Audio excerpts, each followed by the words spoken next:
안녕하세요. 저는 70살이 된 할아버지입니다. 늦게 시작한 공부를 하며 자리에 앉아 이런저런 이야기를 듣기도 하고 소리도 듣기도 하다가 알게 된 채널에 사연을 보내니 감개무량합니다. 저는 요즘 사이버 대학에서 영어를 공부하고 있습니다. 다 늙어서 무슨 영어 공부냐고 하실 테지만 제 꿈이 세계 여행이라 시작해봤습니다. 어릴 때는 집안 형편 때문에 초등학교밖에 나오지 못하고 일을 하느라 배움이 짧은 게 평생 한이기도 했고요. 그러다 제가 일하던 가게에 한 손님이 오셔서 영어를 멋지게 하며 외국인과 식사하시는 걸 본 후로 막연하게 영어를 잘하고 싶다는 생각을 했었거든요. 그러다 중고등 검정고시를 치르며 대학 공부까지 해보자 할 때 한치의 망설임 없이 택한 게 영문과였습니다. 열심히 영어만 따라하면 되겠지 했는데 아니더라고요. 공부할 게 엄청 많아요.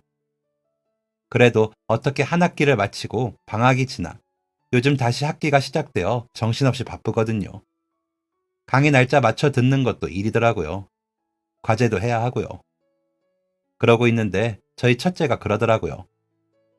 아빠, 아빠는 아빠 인생에서 제일 잘한 일이 뭔 것 같아? 라고요. 그래서 너희 엄마 만나 너랑 너 동생 낳은 일이지. 왜? 라고 물으니 아니 우리 가족 일 말고 다른 건 없어? 라고 하대요. 그래서 돌이켜보니 그 일이 떠올라 마침 듣고 있던 이 채널에 사연을 보내봅니다. 아까도 말씀드렸다시피 저는 굉장히 가난한 집에서 자랐습니다. 다섯 남매가 바글거리며 방 세 칸 집에 살았죠. 부모님, 형 둘과 저, 누나와 여동생이 방을 나누었었는데 그때는 그렇게 살 수 있었던 것도 다른 친구들이 부러워할 정도로 저희 동네 자체가 형편이 어려운 사람들이 많은 동네였습니다. 소작이라고 남의 땅을 빌려 한 해 동안 농사를 지어 가을 추수 때 땅값을 갚고는 다시 이듬해 봄에 땅을 빌리는 사람들이 많은 동네라 대대로 가난한 집들이 많았거든요. 아마 조선시대에는 종이나 소장농을 하던 집이었을 겁니다. 그러다 보니 다들 자식들의 손까지 빌려 농사를 짓고 먹고 살아야 하는 집들이 많았죠. 그때는 국민학교였죠. 국민학교를 저는 졸업이라도 했지만 그러지 못한 아이들도 많은 동네이기도 하고요. 그런데도 가난한 게 뭔지, 부유한 게 뭔지도 모르고 어린 시절을 보냈습니다. 보리밥이라도 배불리 한 번만 먹어봤으면 좋겠다 싶었고, 고기 한 점 없는 생일 미역국이라도 매일 먹으면 너무 좋겠다 했죠. 명절 때 먹는 소고기국이라는 이름의 묵국을 먹을 때는 너무 맛있어서 그릇을 핥아먹을 정도였습니다. 형들이 입던 옷 꿰매고 꿰매 물려받으면서도 옷이 생기면 좋았던 시절이었죠. 다른 곳보다 저희 동네가 더 그랬을 거예요. 워낙 가난한 동네였으니까요.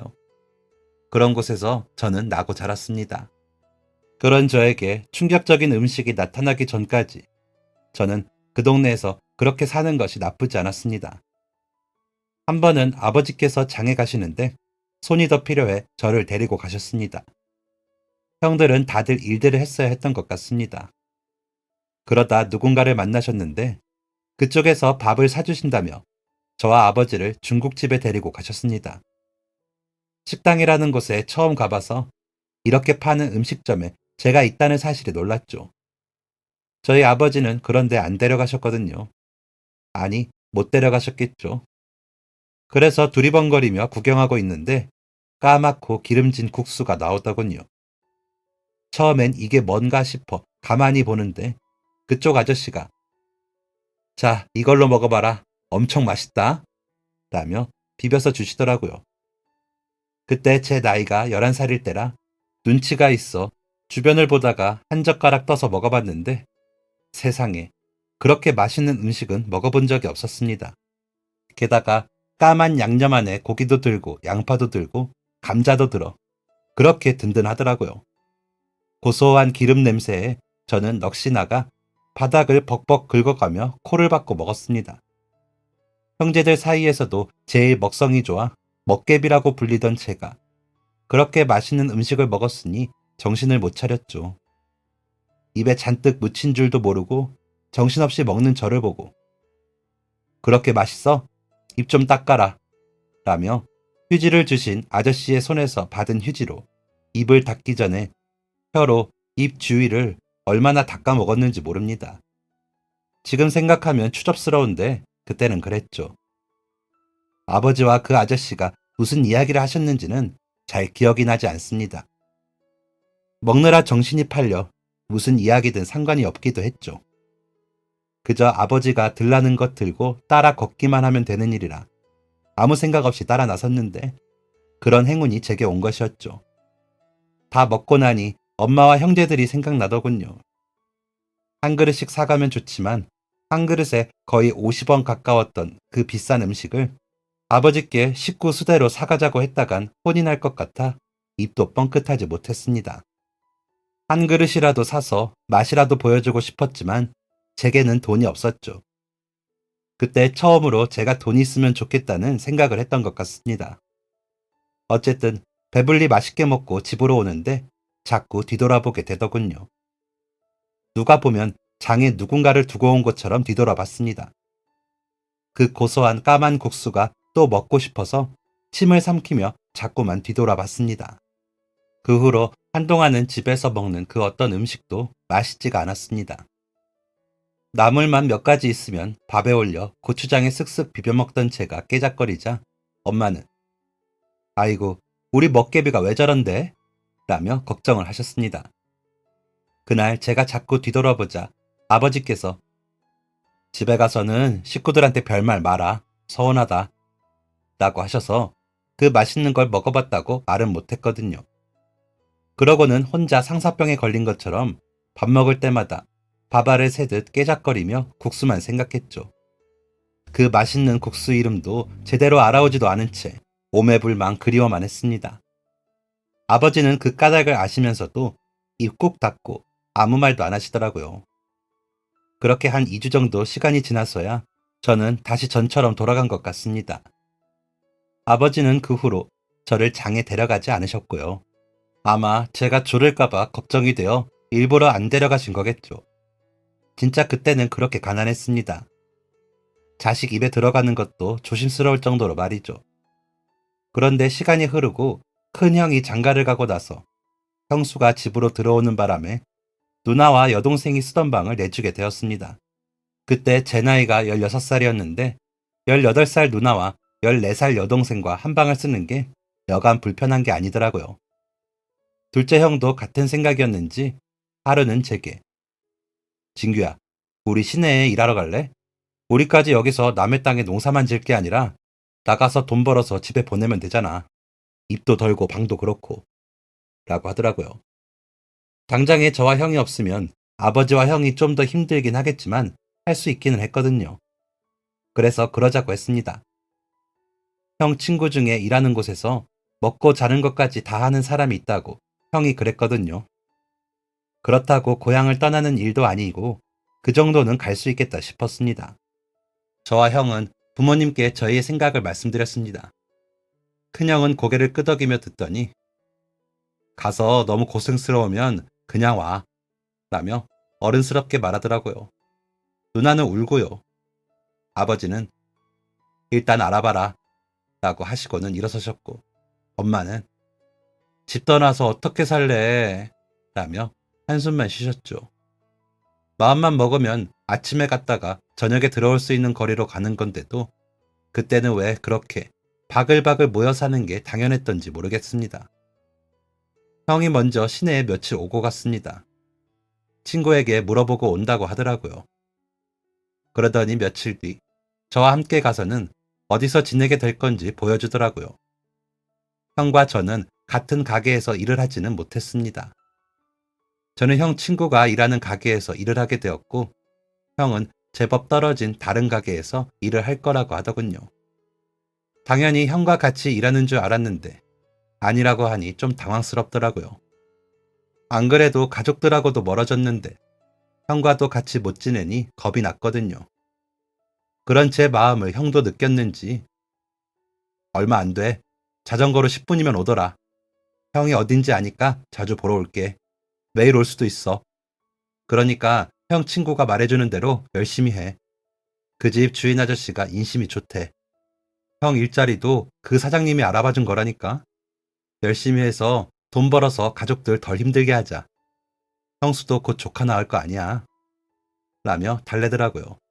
장소는 군대 가기 전에 장가 보낸다고 서둘러 결혼을 시킨 큰형이 얼른 손자를 봤으면 하고 바라시는 부모님의 마음을 알았기에 두려운 마음을 눌러보기로 했습니다. 그나마 위안이 되는 일은 형이 일하는 가게와 제가 일하는 가게가 짜장면집이라는 것이었습니다. 그토록 바라던 까만 국수, 짜장면을 배달하는 일을 하게 된 것이죠. 요즘에야 배달원을 고용해 쓰는 가게를 찾아보기가 힘들어졌지만 그때는 짜장면 배달은 당연히 철가방을 든 배달원들이 하던 시대였습니다. 그러다 보니 가게마다 배달원들이 있었죠. 그런 배달원들 대부분이 형편이 어려워 시작한 사람이 많았기에 가게에서 숙식을 제공해주는 경우도 많았고요. 그래서 저희가 그렇게 일을 할 수 있었던 겁니다. 오토바이도 80년대나 돼서 탔지 자전거로 배달을 했습니다. 한 손으로는 철가방을 들고 자전거 운전을 하면서 쏟지 않아야 했기에 나름 기술이 필요했습니다. 요즘처럼 포장 기술도 없던 때라 엄청 심혈을 기울여야 했죠. 발도 빨라야 했고요. 형 친구는 저를 친동생처럼 챙겨주었습니다. 나도 집에 너보다 어린 동생이 있어. 걔는 내가 가는 날만 기다린다. 라며 귀여워해 주어 저는 의지를 많이 했습니다. 처음엔 자빠지기도 몇 번 자빠져 음식을 다 엎기도 했습니다. 그런데 그 형이 어떻게 해야 잘 안 넘어지는지 연습시켜 주더니 일 시작한 지 4개월 만에 잘 안 넘어지게 되더라고요. 형은 약속대로 일이 끝나면 저를 자주 보러 왔습니다. 일주일에 5번은 왔으니까요. 형도 처음에는 자주 넘어져 음식값을 물어주느라 월급이 줄었다고 속상해하더니 나중에는 그 집에서 배달을 제일 많이 한다며 신났더라고요. 무엇보다 저는 가끔 한번 사장님께서 해주시는 짜장면을 먹을 수 있는 게 신났습니다. 그렇게나 그리워하던 그 맛을 그렇게 자주 먹을 수 있는 게 너무 좋더라고요. 할 수만 있으면 집에 가져가고 싶었지만 그럴 수는 없었습니다. 짜장면보다도 돈으로 가져다 주는 게 집에서 더 바라는 일이라고 생각했거든요. 큰형이 군대에 가고 형수가 큰 조카를 낳아 몸을 풀 때쯤 둘째 큰형이 군대에 갔습니다. 누나는 아버지가 옆마을에 선을 보게 해 시집을 갔고요. 그나마 저희 집보다 형편이 나은 집인데 매형이 군대 다녀오고 하느라 나이가 누나에 비해 많아 엄마가 걱정을 하셨습니다. 하지만 시집 가자마자 임신을 했다는 소식에 마음을 놓으시더라고요. 아직 큰형이 제대하려면 1년이나 남았는데 집에 일손이 부족하다고 저더러 일을 그만두고 집으로 들어오라고 하시더라고요. 그도 그럴 것이 일을 못하면 다음 땅을 빌릴 때 그만큼 더 땅을 주지 않으려는 땅 주인들 때문에 쉽게 줄이지도 못하시니까요. 그래서 저는 사장님께 말씀을 드리고 고향집으로 들어갔습니다. 짜장면과 멀어지는 건 아쉬웠지만 어쩔 수 없었죠. 게다가 그때 제 나이가 20살이었는데 나름 시내에서 일하다가 시골로 다시 들어가니 얼마나 답답했겠습니까. 그래도 저랑 형이 몇 년간 번 돈으로 누나 시집도 보내고 작은 밭도 사서 엄마와 형수, 동생이 이것저것 심어 팔아 또 돈을 벌었으니 그걸로 마음의 위안을 삼았죠. 가끔 기름진 짜장면 냄새가 그리웠지만 아장아장 걷는 조카를 보며 농사일도 열심히 했습니다. 그리고 큰형이 제대를 하고 제가 군대를 가게 되었습니다. 형들이 군대 갈 때는 그렇게 걱정이 되고 눈물이 났는데 막상 제가 가려니 덤덤하더라고요. 농사일보다 더 힘든 일은 없을 것 같았거든요. 그런데 있더라고요. 얼차려 받는 것도, 훈련을 받는 것도, 불침번을 서는 것도 다 힘들었습니다. 게다가 고참이라는 놈들은 후임을 들들 볶으려고 태어난 건지 한시도 틈을 안 주고 부려먹더라고요. 상병쯤 되니 살만하다 싶었죠. 저를 들들 볶던 병장이 제대를 하고 나니 군대도 사람 사는 곳이더라고요. 휴가 나갈 때 터미널 앞에서 먹는 짜장면도 좋았고요. 다들 가족들이 면회를 오기도 하던데 저희 가족은 아무도 오지 않았습니다. 큰형 때도 둘째 형 때도 그랬기에 저는 서운하지 않았는데 엄마가 보고 싶긴 하더라고요. 배달일 할 때는 안 그랬는데 군대에서는 그렇더라고요. 그렇게 시간은 흐르고 원사님께서 진규야, 너 그러지 말고 군대에 계속 있어라. 집 형편도 좋지 않다며. 너 같은 애들이 군인해야 되는데. 라고 하셨지만 저는 제대를 했습니다. 그리고 고향에 가 부모님께 저 더 큰 도시로 갈래요. 라고 말씀드렸죠. 둘째 형이 결혼을 하고 시내 단칸방에 살림을 내고 주방일을 하고 있었기에 부모님은 저 또한 다시 시내로 가겠거니 하고 생각은 하신 것 같았습니다. 저도 멀리 갈 생각은 없었지만 저희 고향보다는 좀 더 큰 도시로 가보자는 결심을 했거든요. 군대 동기가 세상이 얼마나 넓은데 나는 제대하면 무조건 서울로 갈 거야. 라고 한 말에 자극을 받은 것 같기도 합니다. 하지만 서울까지는 자신이 없었고 근처에서 가장 큰 도시에 가서 뭐라도 해보자 하는 마음이 들었죠. 군대에서도 버텼는데 세상 어디에서 못 버틸까 하는 자신감도 있었고요. 둘째 형이 취사병을 하면서 배운 요리 실력으로 주방에 들어갔다는 소리에 저도 무언가에 도전해봐야겠다는 생각도 있었습니다. 어쨌거나 돈은 벌어야 했으니까요. 어쨌거나 월급을 가지고 오는 사람이 없는 집에 저라도 벌어서 보태야 했죠. 그런데 아버지께서 단호하게 둘째 형한테 이야기해서 다시 배달일 알아봐라. 괜히 혼자 멀리 가서 고생하지 말고. 아무리 아무것도 해준 것 없는 부모라도 자식 멀리 가서 고생하는데 잠이 오겠니? 라며 일어나 나가버리시더라고요. 어느새 아가씨가 된 여동생이 으이그 오빠, 아버지 말 들어. 저기 아랫집에 호석이 삼촌이 얼마 전에 배 타러 갔다가 배가 가라앉아서 죽었잖아. 저 집 할머니 아직도 자리에서 못 일어나셔. 괜히 멀리 가서 무슨 일 날까봐 아버지가 걱정돼서 그래. 라며 제 옆구리를 쿡 찌르더라고요. 그 말을 듣고 나니 멀리 가겠다는 말은 못하겠더라고요. 이제는 글도 읽는다며 신문을 떠듬떠듬 읽는 큰 조카와 아장아장 걷는 둘째. 뱃속에 셋째 조카까지 있으니 돈은 더 필요했습니다. 부지런히 모아야 저도 장가를 가야 했고 막내 동생 시집도 보내야 했고요. 그래서 아버지 말대로 둘째 형이 주방에서 일하는 가게에 배달로 취직을 했습니다. 전에 저를 데리고 있어 주신 사장님께서 나이가 많으셔서 가게를 아들에게 물려주셨는데 자리가 없더라고요. 둘째 형은 단칸방이지만 두 식구만 먹고 살면 되니 걱정은 덜하다 하면서 큰형 걱정을 많이 하더라고요. 그러면서 저녁에 저를 집으로 불러 밥을 먹이기도 했습니다. 점심에 짜장면을 챙겨 해주기도 하고요. 새로 일하게 된 가게 사장님도 인심이 좋으셔서 직원들 밥 먹는 건 잘 챙겨주셨거든요. 배달원들끼리 오고 가며 이야기 나누다 보면 맨밥에 김치, 짬뽕 국물만 주는 사장님도 있다는 말도 들었으니 저는 그런 쪽에서는 먹을 복이 있는 편이었습니다. 둘째 형은 부지런히 배워 자기 가게를 여는 게 꿈이라고 했습니다. 그래서 온 식구 다 불러 짜장면 실컷 먹이고 싶다고요. 그 얘기를 듣고 그럼 내가 배달할 테니까 그 걱정은 마라 라며 웃고는 했습니다. 둘째 형네 형수도 임신을 하고 예쁜 딸 조카가 태어났습니다. 큰형네는 내리 아들만 셋인데 딸이 태어나니 너무 예쁘더라고요. 그래서 아기 선물도 제법 했던 것 같습니다. 누나도 아들 둘을 낳은 터라 첫 여자 조카여서 더 정이 갔거든요. 큰 조카 말고 제가 곁에서 태어나는 것까지 다 챙긴 조카이기도 해 더 정이 가기도 한 것 같습니다. 월급 받는 날에 다른 조카 것은 안 챙겨도 큰 조카 책이랑 딸 조카 장난감은 꼭 챙겼던 것 같습니다. 누나네 조카들은 자주 보지 못하니 가끔 만나면 용돈이나 좀 챙겼죠. 엄마는 그런 저를 보며 조카들 챙기지 말고 너 장가 갈 돈이나 챙겨 라며 걱정을 하셨습니다. 그러는 와중에 동생이 시집을 가게 되었습니다.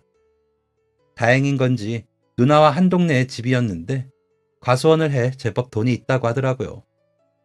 매제는 저보다 2살이 많은데 또 형님 소리를 웃으면서 하는데 나빠 보이지 않더라고요. 엄마는 동생이 시집가서 안 해본 과수원 일 하는 게 고생이라며 눈물 지으시긴 했지만 집에서도 밭일에 논일에 고생한 건 마찬가지라며 동생은 웃더라고요. 누나가 소개를 했는데 매제가 인물이 좋다는 말에 단번에 선본다 그랬거든요. 그렇게 동생까지 시집을 보내고 나니 집에서는 내심 제가 장가를 가길 바라시더라고요. 하지만 저는 좀 더 집에 보태야겠다는 생각에 장가 갈 생각이 없었습니다. 그 당시 제가 25살이었는데 좀 더 늦으면 노총각 소리를 듣던 때였으니 조바심이 나셨겠죠. 하지만 저는 동생을 늦지 않게 시집 보내는 것만으로도 만족스러웠습니다. 저는 1, 2년 더 벌어 장가를 가면 되겠지 했죠. 그러다 같이 배달하던 형이 자는데 진규야, 너 나랑 같이 인천 안 갈래? 하고 묻더군요. 그 형은 원래도 우리 고장 사람이 아니었는데 일 찾아 온 사람이었거든요. 그런데 자기 아는 사람이 인천에서 배달을 하는데 거기는 중국집을 진짜 중국 사람이 한다는 겁니다. 중국 사람들이 모여 사는 마을도 있고요. 거기 가서 배달부터 일을 배워 주방에서 일을 하고 나면 서울의 큰 호텔에 가서도 일을 한다고 했다면서 저보고 같이 가자 하더라고요. 안 그래도 전부터 좀 더 멀리 가고 싶었던 터라 인천까지 가자는 그 형 말에 저는 조금 설레었습니다. 하지만 둘째 형과 부모님께 뭐라고 이야기해야 할지 걱정이 되더군요. 어린애도 아니고 무작정 떼를 쓸 수도 없고 말이죠.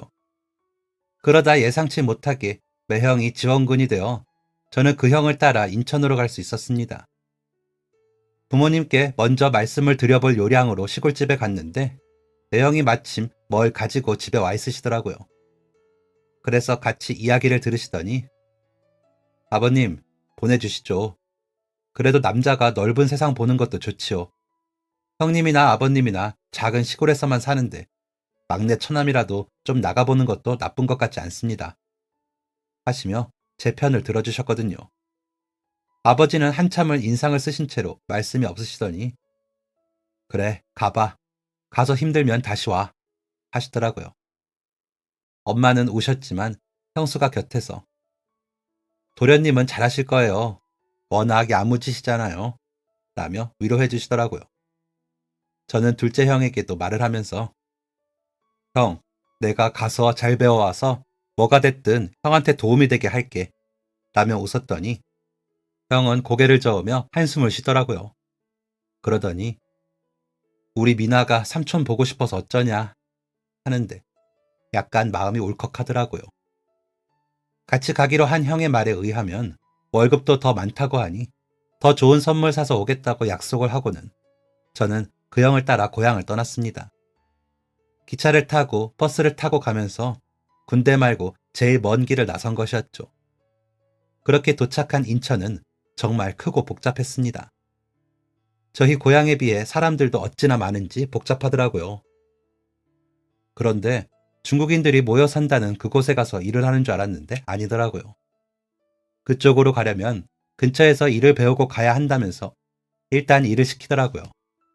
배달이 어찌나 많은지 눈코 뜰 새 없이 바빴습니다. 저녁에 문을 닫은 가게를 청소하고 양파를 까는 양도 어마무시하게 많았습니다. 잠을 자고 일어나도 몸이 전처럼 개운하지가 않더라고요. 고됐지만 월급이 전보다 많기는 해 참고 견뎠습니다. 같이 간 형은 3달을 못 버티고 다른 지역으로 간다며 가버리더군요. 하지만 저는 그럴 수가 없었습니다. 여기서 버티면 중국인들이 하는 중국집에 가서 일을 배울 수 있다는 말만 믿고 버텼죠. 하지만 나중에 보니 그건 그 형의 거짓말이었더라고요.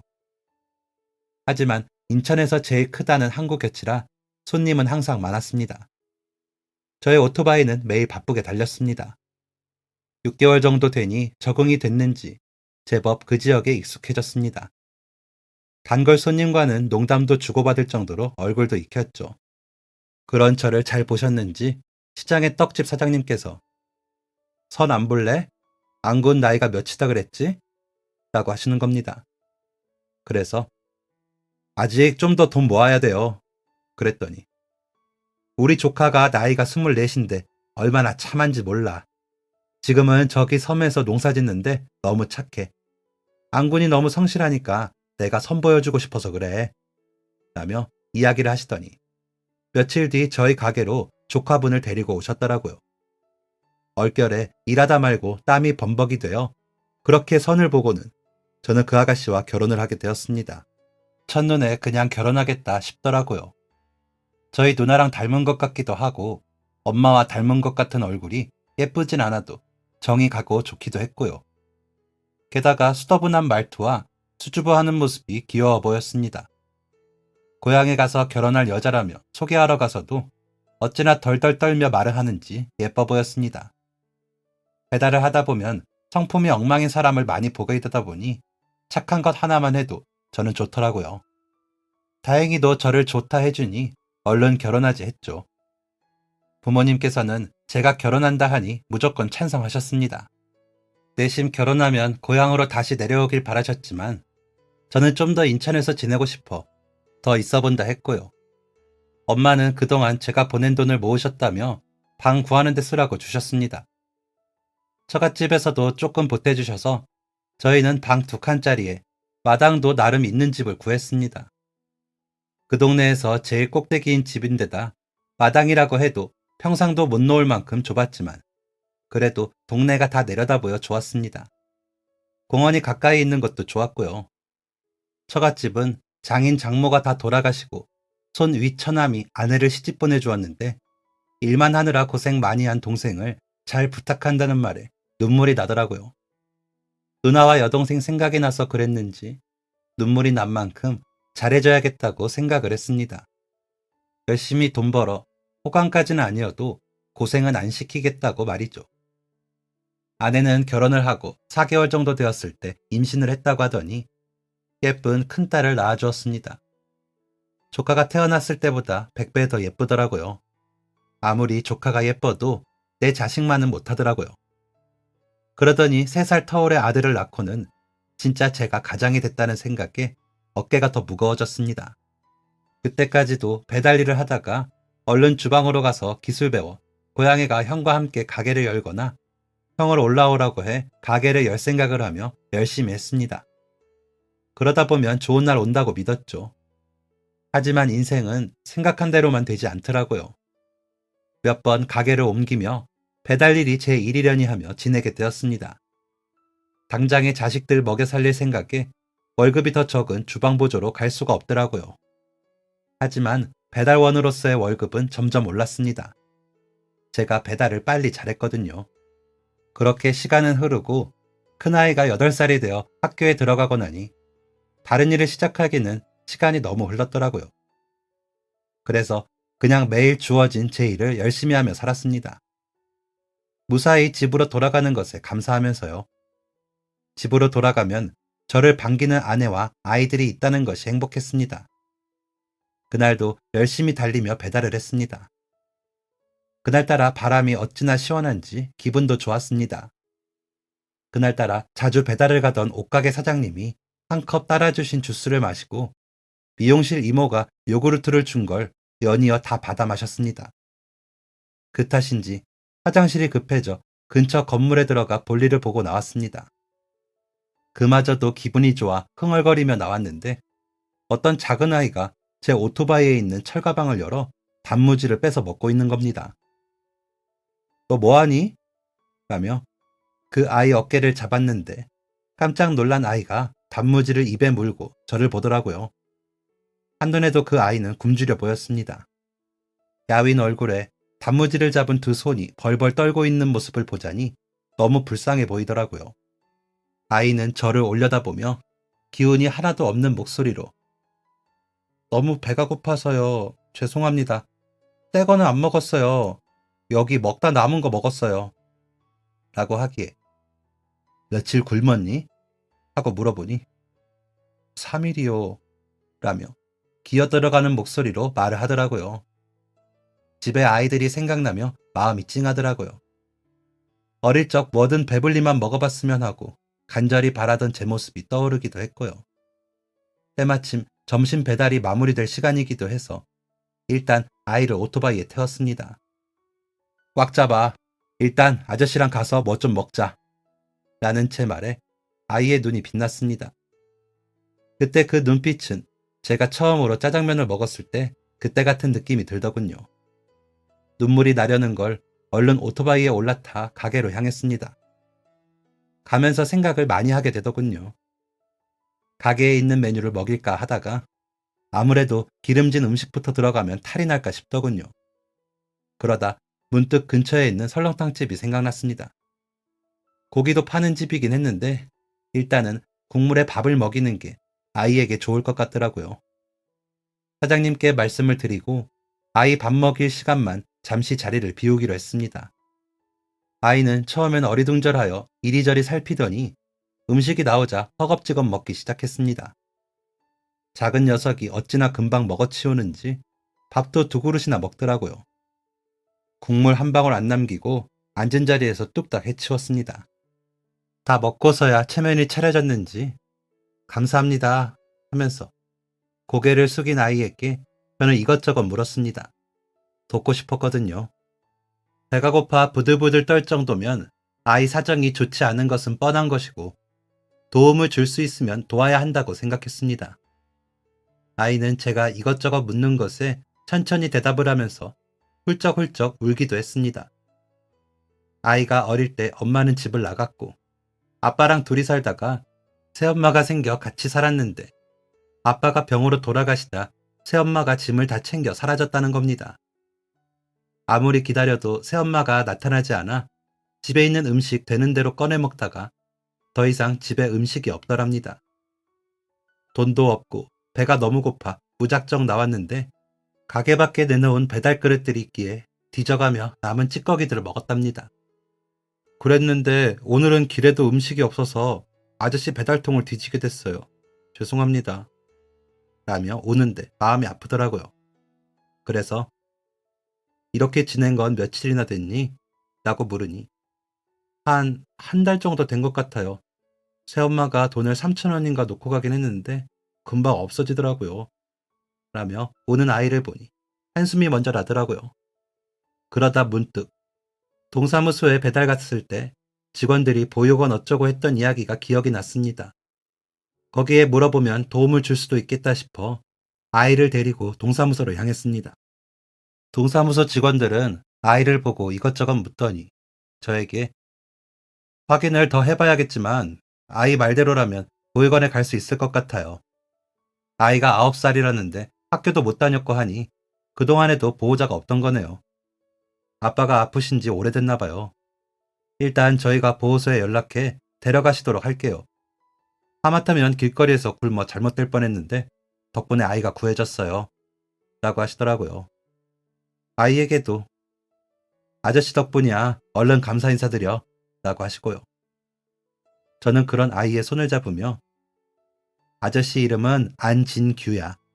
아까 내렸던 중화성이 아저씨 일하는 가게고 혹시나 도움이 더 필요하면 이 쪽지 번호대로 아저씨한테 전화해서 아저씨 바꿔달라고 해.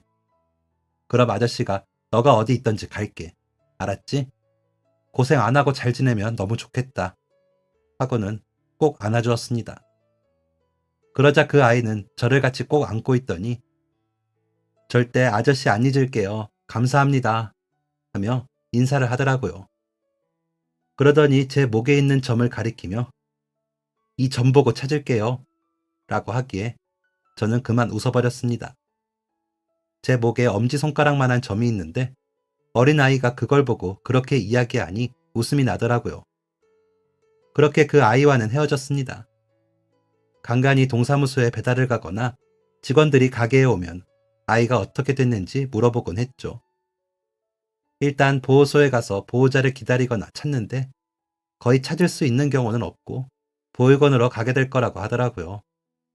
그러더니 몇 달 뒤에 제가 하도 물어 알아보셨는지 성당에서 운영하는 보육원이라 밥도 잘 나오는 곳으로 갔다며 알려주셔서 다행이다 하고 안심을 했습니다.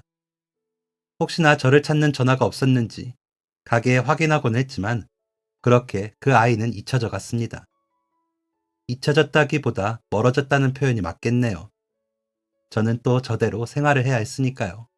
그리고는 2년 뒤 저는 둘째 형과 가게를 차렸습니다. 저는 배달을 담당하고 형은 주방을 담당해 고향에 새로 생긴 아파트 단지에다가 짜장면집을 차렸습니다. 인천을 떠나오며 사장님께 혹시나 저를 찾는 아이에게 연락이 오면 저에게 꼭 알려달라고 신신당부를 하고 왔죠. 잊고 살았지만 왜인지 그래야 할 것 같더라고요. 아내가 알뜰하게 살림을 잘해준 덕에 가게를 차리는데 형과 반반 투자를 할 수 있었기에 월급을 받을 때보다 훨씬 돈을 벌게 되었습니다. 처음 내려갈 때는 인천에 집을 뺀 돈과 모은 돈으로 가게에 투자를 하고 방 2칸짜리 월세방을 얻어갔는데 3년 뒤에는 전세로 가고 10년 뒤에는 아파트 한 채를 사게 되었습니다.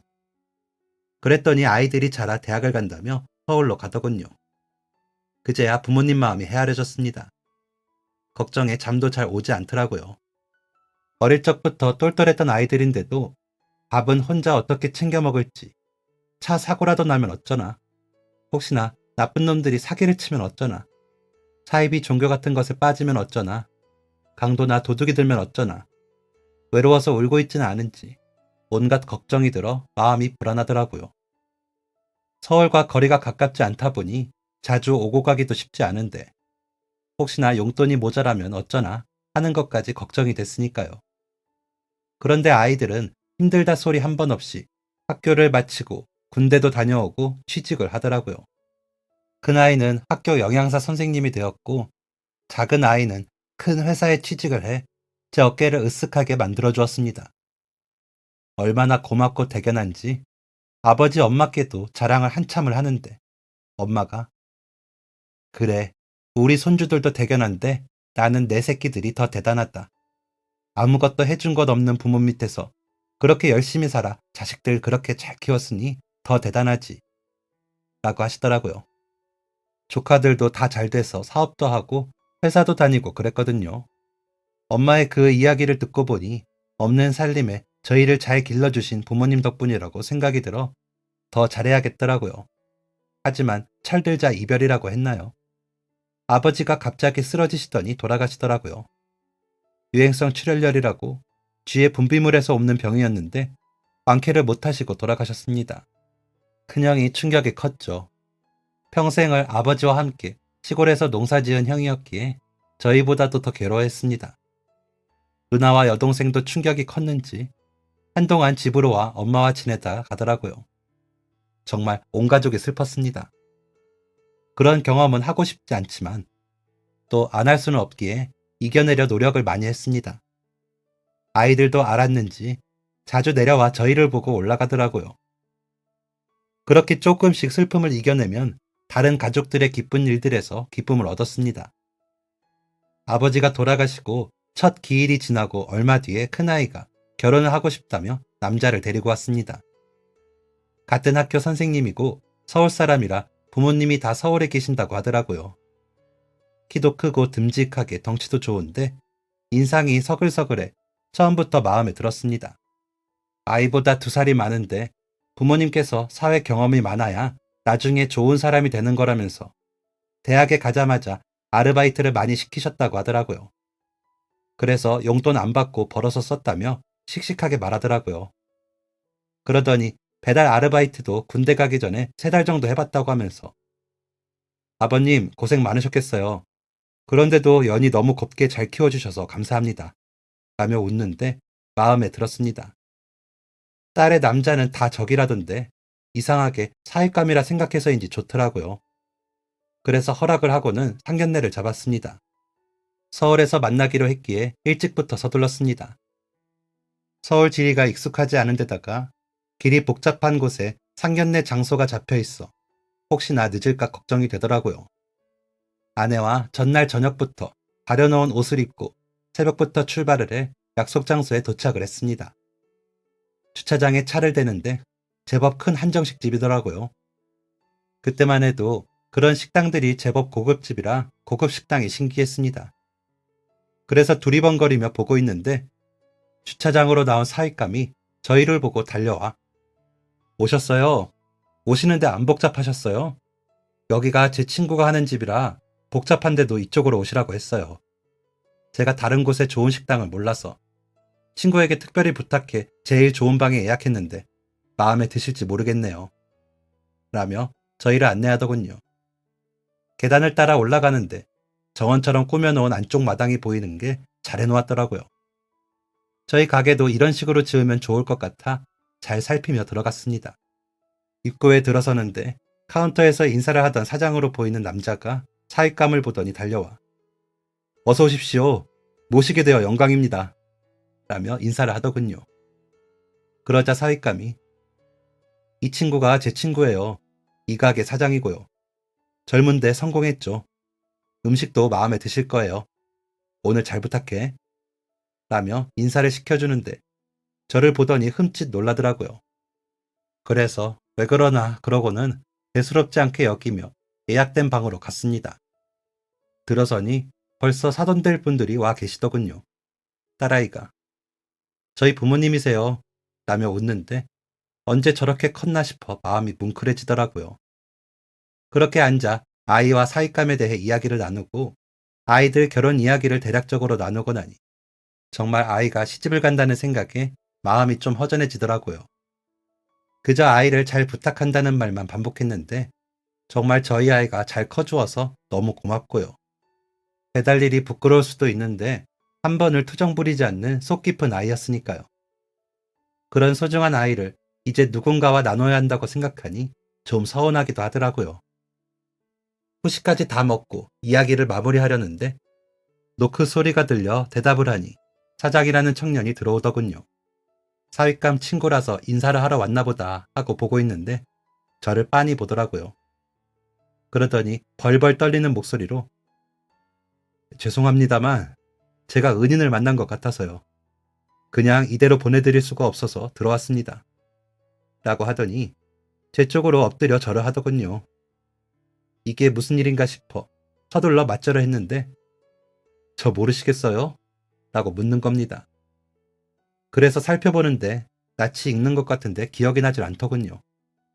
어디선가 본 적이 있는 그 눈동자만 낯이 익었는데 하도 마주친 사람이 많다 보니 생각이 안 났습니다. 그러자 눈물이 나는지 얼굴을 훔치더니 인천 중화성에서 일하시던 안진규 아저씨 아니세요?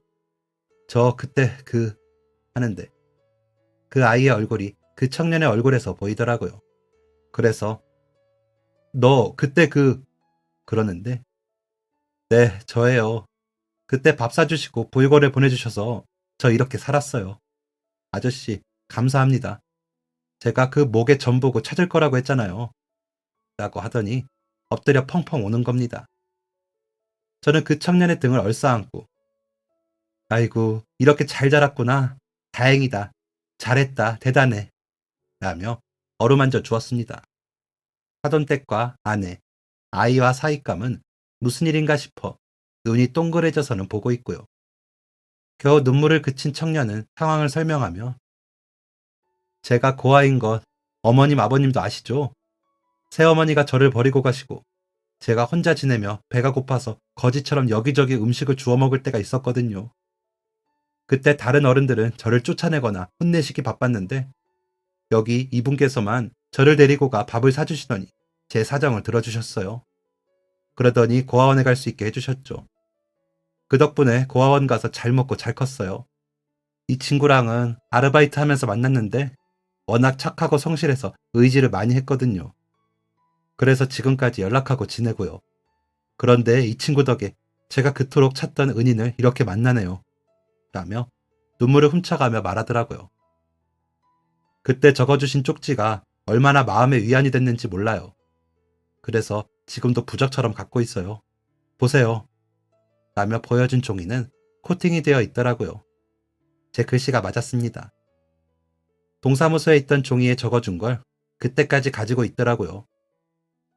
이 종이 없었으면 저는 중간에 주저앉았을 거예요. 힘들고 포기하고 싶을 때마다 이 종이 보면서 다짐했거든요. 꼭 성공해서 은혜 갚는다고요. 정말 그때 저 고아원 안 보내주셨으면 저는 굶어 죽었을 거예요. 라며 흑흑 울더라고요.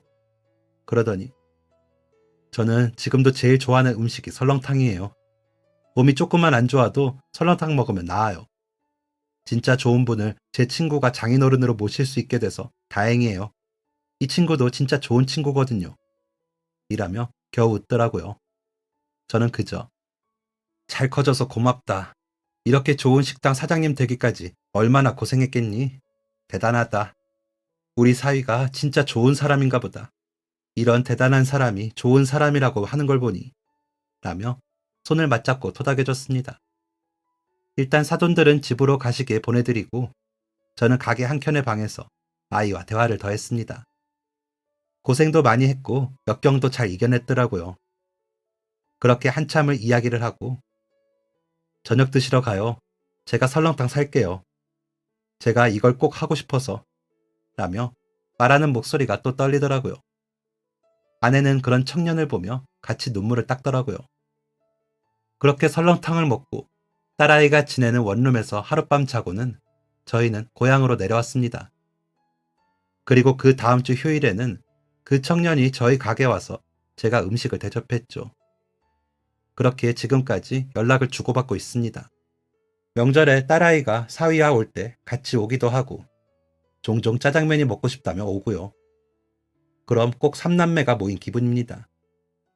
또 자신의 경험에서 얻은 가게 운영 방법을 알려주면서 저희 가게는 더 잘돼 지역 맛집으로 꽤나 유명한 명소가 되었습니다. 그렇게 이제는 제가 은혜를 입어 지내고 있답니다. 저 검정고시 보는 것도 옆에서 다 알려주고 사이버 대학도 아저씨 대학도 가셔야죠 라며 알려준 거거든요. 덕분에 대학생도 돼보고 제가 호강을 합니다. 이제 노인이 되고 보니 가족이 최고라는 걸 더 깨닫습니다. 그런데 가족 곁에 믿고 마음을 나누는 친구가 있는 것도 행복한 일이더라고요. 나이를 떠나서 말이죠. 친구가 되는 법은 다양한 것 같습니다. 절실한 순간에 도움을 주는 것도 한 방법이 되는 것 같습니다. 물론 다 돌려받으라는 법은 없습니다. 그냥 베풀고 나면 스스로 멋져 보이는 것만으로 만족하는 거 아닐까요? 그러다 귀한 인연을 얻으면 제일 잘한 일이 되는 거죠. 저처럼요. 좋은 인연 맺으시는 기회를 꼭 가지시길 바라며 이만 글 줄이겠습니다. 감사합니다. 지금까지 사연 들어주셔서 감사합니다. 사연이 재밌으셨다면 구독과 좋아요를 눌러주세요. 감사합니다. 안녕히 계세요.